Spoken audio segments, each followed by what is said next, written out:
Sige, ready na po ba tayong lahat para sa drills? Mabilisang drills lang to, 10 items lang, okay? So, pakitype lamang po ang inyong sagot. Ito, binigay ko sa inyo to last time. Loss or damage inside the body. Andun na inside the body. Okay, may mga nag-answer na. Ayan, si Ma'am Robert, impairment. Si Ma'am Cecil, impairment din. Ayan, si Ma'am Vanessa, impairment din. Nako, napakayabang na naman po ng ating mga kasya dahil tumpak yehe. Very good po ang lahat dahil ang tamang sagot ay impairment. Ay, perfect. May naaalala pa. Okay, next na tayo.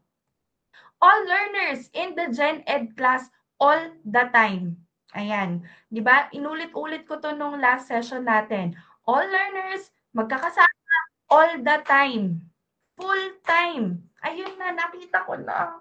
Ang galing po ninyong lahat tumpakehe dahil ang sagot po ay tama, inclusion. Okay, very good everyone. Sige po, next na tayo.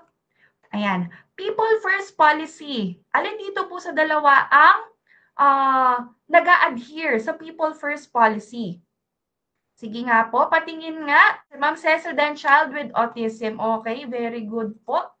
Tumpakyehi na naman ang taong bayan dahil tama, child with autism. Okay? Next tayo.